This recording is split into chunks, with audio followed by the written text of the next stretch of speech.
Well, let's make sure that I'm actually live. I haven't done this in a long time, and it looks like I am. So I'll show myself here. Hey everyone. Hope everyone's doing well tonight. I just got a bit of news that I wanted to share with you, and I confirmed that it's a real story, so I'm just going to put this up there. I'll minimize myself, and we're going to read through it together, and I'll give you thoughts as we go. But Politico right now is reporting that the Supreme Court has voted to overturn abortion rights. And I'm frankly a little surprised. This was an interesting development, and if this is legitimate, which I'm pretty sure they wouldn't post this at the front page of Politico if there wasn't something legitimate about it. I'm sure other news sites are going to be picking up on this right away. So I'll just read the story. The headline is, "The Supreme Court has voted to overturn abortion rights, draft opinion shows." And then it says, "We hold that Roe and Casey must be overturned," Justice Alito writes in an initial majority draft circulated inside the court. The Casey decision was 1992, which came up with a standard of, applied this standard of undue burden to abortion. It affirmed Roe and tightened up restrictions, or tightened up the legitimacy of Roe, and it prevented restrictions. So anyway, let's click on this. It says, "The Supreme Court has voted to strike down the landmark Roe v. Wade decision, according to initial draft majority opinion written by Justice Samuel Alito, circulated inside the court and obtained by Politico. The draft opinion is a full-throated, unflinching repudiation of the 1973 decision, which guaranteed federal constitutional protections of abortion rights, and a subsequent 1992 decision, Planned Parenthood v. Casey, that largely maintained the right. Roe was egregiously wrong from the start," Alito writes. So this is linked here, it looks like. Let's see. Yeah, it is. The Supreme Court of the United States, first draft. So I haven't read this yet, and it's too long to read in this particular podcast, but there is an actual document here. And actually, on the top right hand, okay, this is from Justice Alito to the other justices. Circulated February 10th, 2022.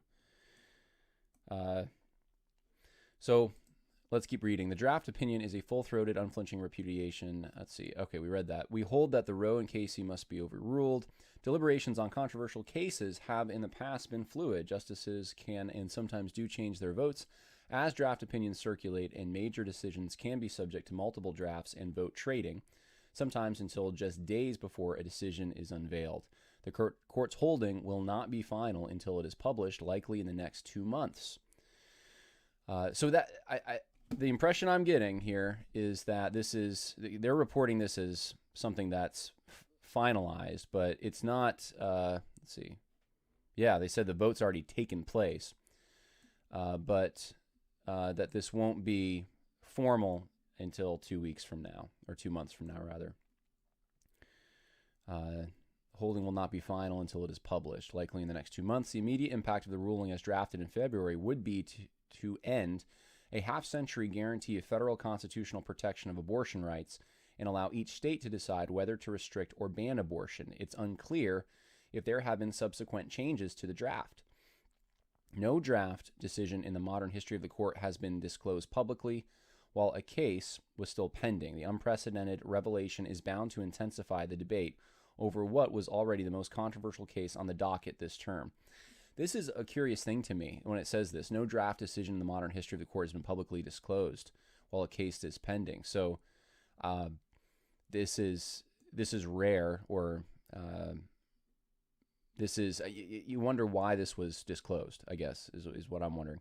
"The draft opinion offers an extraordinary window into the justices' deliberations in one of the most consequential cases before the court in the last 5 decades. Some court watchers predicted that the conservative majority would slice away at abortion rights without flatly overturning a 49-year-old precedent. The draft shows that the court is looking to reject Roe's logic and legal protections.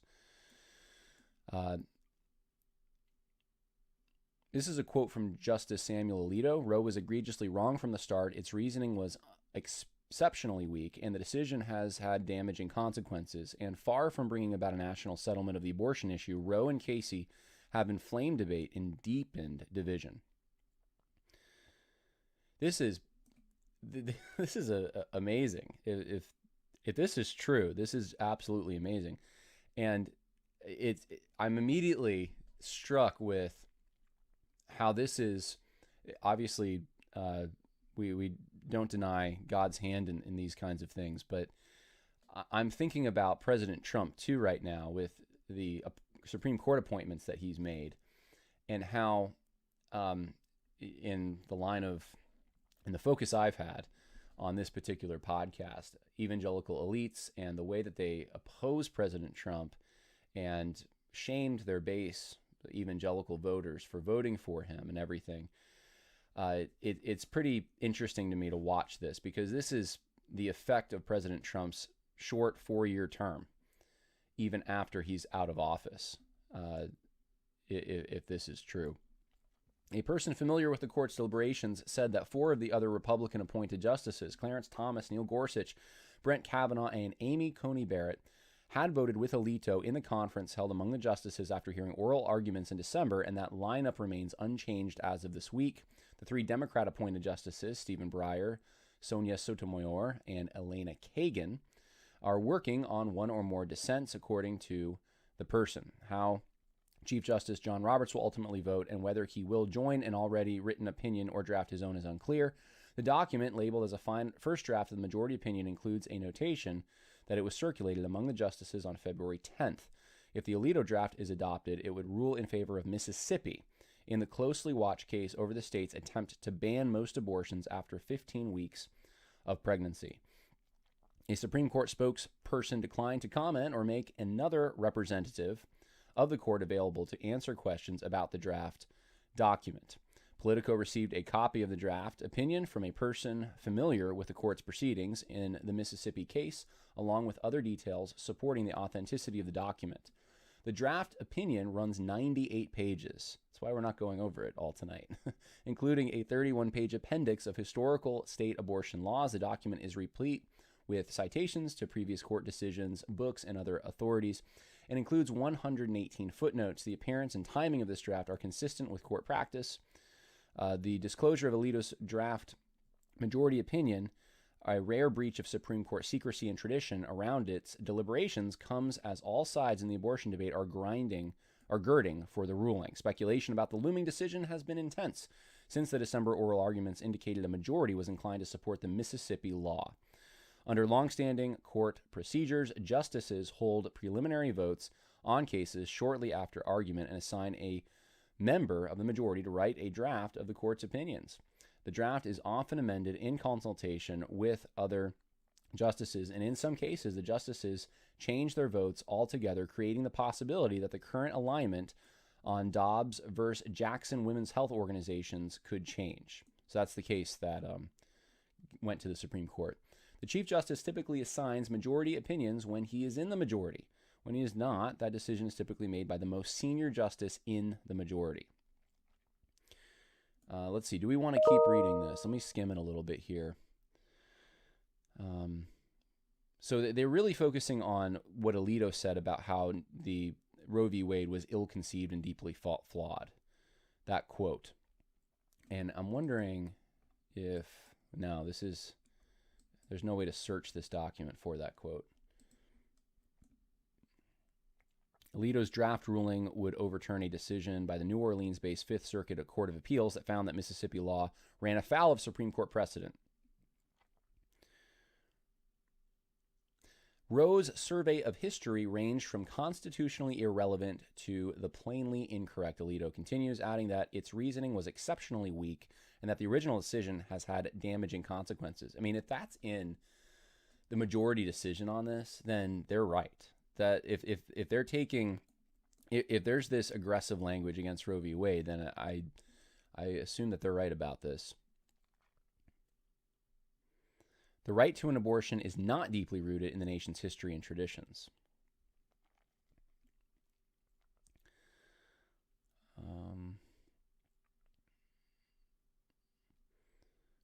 The overturning of Roe would almost immediately lead to stricter limits on abortion access in large swaths of the South and Midwest, with about half of the states set to immediately impose broad abortion bans. Any state could still legally allow the procedure.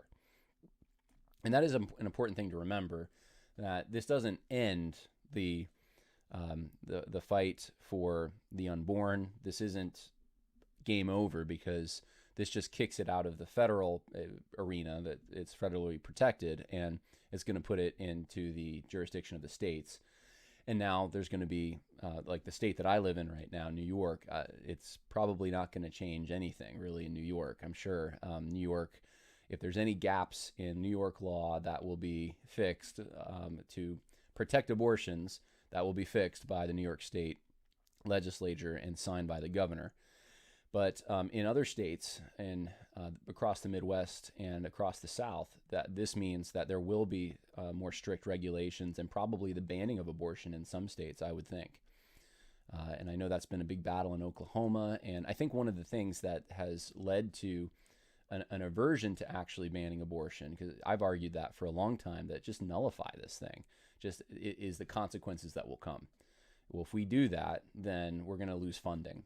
And so if this is in effect, that now maybe the Biden administration will have a trick up their sleeve, I don't know, but if this is true, then that incentive to keep abortion legal is not going to be there as much. And I think people will probably, even Republicans who are rhino-ish, might even be more willing to take some of these risks to ban and further regulate abortion. And I know, I just recognize for many of you out there, especially abortion abolitionists, the regulations, not even a thought in your mind. But I just, knowing how this will probably work, it's going to be, in most states that have pro-life majorities, it's probably going to end up being some kind of a path to regulating and gradually trying to eliminate the practice. I'm hoping that it's more drastic than that, but this is still amazing. I'm still kind of in shock. The Constitution does not prohibit the citizens of each state from regulating or prohibiting abortion. The draft concludes Roe and Casey arrogated that authority. We now overrule those decisions and return that authority to the people and their elected representatives.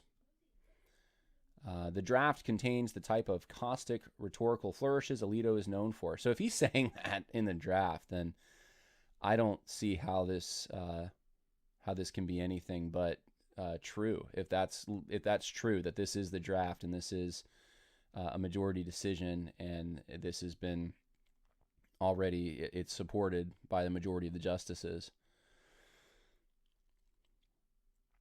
Let's see what else might be. So there's further arguments here from Samuel Alito on why there is the right is not found in the 14th Amendment for an abortion.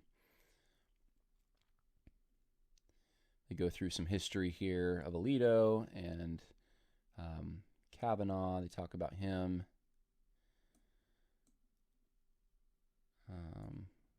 Some of this stuff isn't the most relevant for our concerns.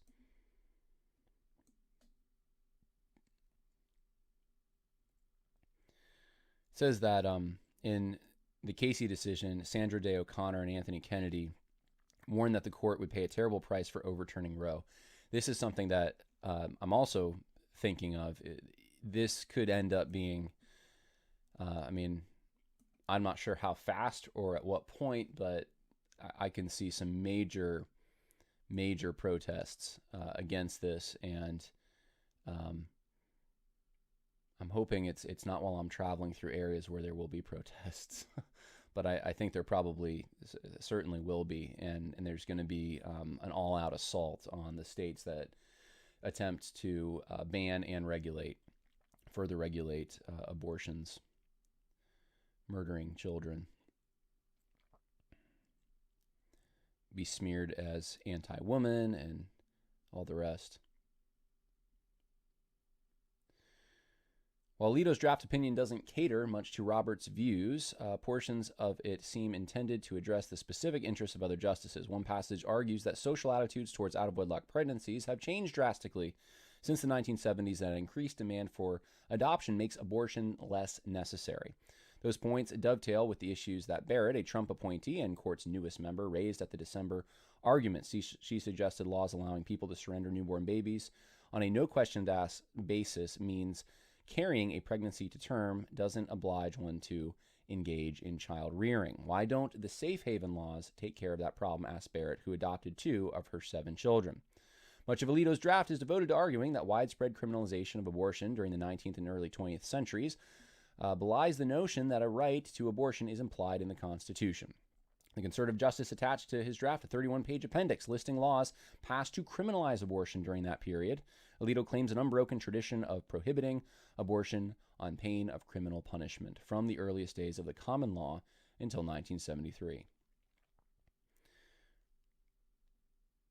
Until the latter part of the 20th century, there was no support in American law for a constitutional right to obtain an abortion. Zero, none, no state constitutional provision had recognized such a right, Alito adds. Which is really the crux of the Roe v. Wade decision.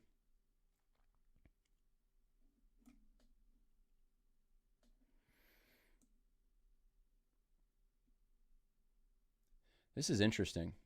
This is fascinating to me.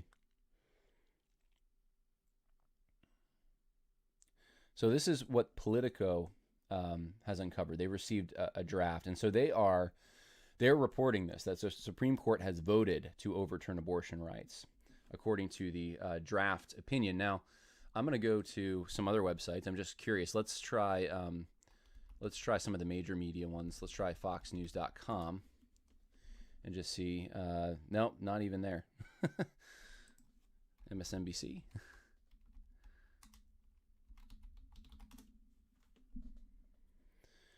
Nope. Maybe I'm too early. I don't know. CNN. Just going to the mainstream liberal ones, because you'd think they'd be reporting this. I'm not really seeing anything. Let's see if we go to... let's see. Oh, I'm already there. If anyone's reporting this news... No. So this is new. So Politico is the one reporting this at this point. I find that absolutely fascinating if this is true, and we're probably just super early on it since this is just now broken. And let's see what we got here in the comments section. This article might be an attempt to influence the court. Yeah, I mean, I didn't really sense that. It just seemed like it was more just reporting. It didn't seem too skewed to me.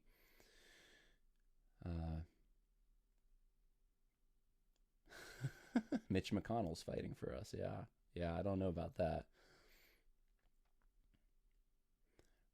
Roe should have been nullified when it was handed down, Earl Starbuck. I believe that is true, but here we are. Now, like I said before, I don't, if this is true, Politico's reporting it, I don't think they would just pull that out of their hat. But if this is true, then the battle is going to continue. It's just going to look differently. And I think Joseph Spurgeon said it when he was on this podcast a few weeks ago, that a lot of the abortions now are at home. It's in early stages. A lot of the states that are going to regulate this are going to do it more probably in 15 weeks or whatever particular heartbeat bill or bill they pass. A lot of them will probably go that route. And the goal obviously is to murder. The goal is to murder. The goal is to murder the bill that wants to murder, or the decision that wants to murder, or the politicians who want to murder the unborn. It's to stop that. We want to make sure that abortion is illegal in every way, shape, or form. Murder can never be legal. That is immoral. And so this is going to continue. This isn't going to end. But this is a crushing defeat for the pro-choice or pro-abortion activists, if this is true. And I certainly hope it is. I have some books on my desk. I might as well just tell you. There's a few books I have that I'm to read, and one of them, I have way too many books on my desk. I think it's buried. Let's see. Yeah, one of them is this one. I haven't read it yet, but it's by a guy named Rusty Thomas, and it's called Biblical Strategies to Abolish Abortion. So I'm actually looking forward to get into this. And he's an abortion abolitionist. And so I have another one, too, on my shelf somewhere that I've been meaning to read, and I think this is going to be an incentive for me to get to that stuff. It's been on my list for a while to research this more, but the battle's changing. Opinion on this, and in fact, I'll show you that one more time. And so I have a good feeling about it at this point, at least. And you can see, I mean, they're not just pulling this out of a hat. Justice Alito delivered the opinion of the court. Abortion presents a profound moral issue on which Americans hold sharply conflicting views. So this is a whole introduction, goes through the history and everything. Wonder how this ends, if I can scroll down.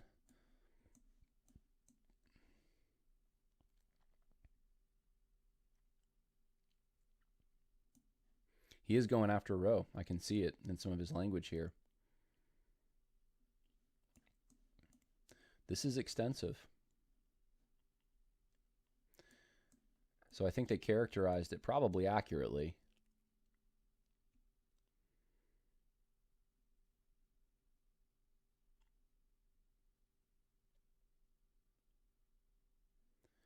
Yeah, I mean, if you just skim this and you look for the term Roe, it's coming up everywhere. Roe featured a lengthy survey of history, but much of its discussion was irrelevant, and the court made no effort to explain why it was included. I mean, he's ripping Roe v. Wade apart. Roe's failure, even to note the overwhelming consensus of state laws in the effect in 1868, is striking.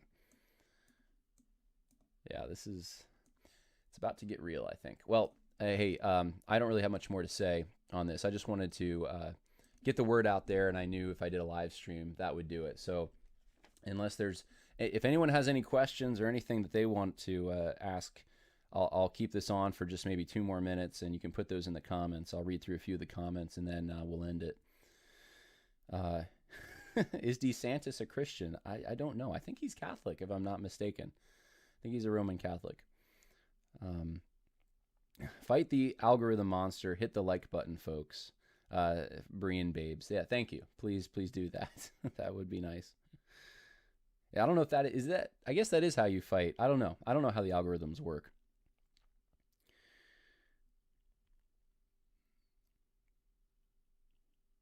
Nate Werner says he has Rusty's book. I guess that's a good thing. Is Rusty's book good? I'm assuming. Biden will more than likely try to codify it and ignore the court. He's done so already. That's an interesting question about what the Biden administration will do in response to this. And the answer is, I don't really know. I really am outside of my area because I think one of the things too is these executive orders have gotten so ridiculous that there's just such a question, I think, now as to whether or not, Trump was guilty of this just like Obama, and Biden's even worse in some ways, just signing executive orders to get their policies through instead of going through Congress. So I don't know. We're in a weird world right now, and it's a different world.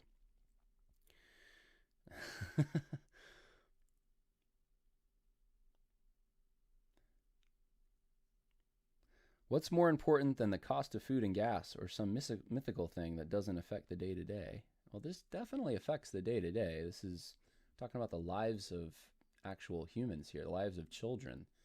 And this will have an impact on that.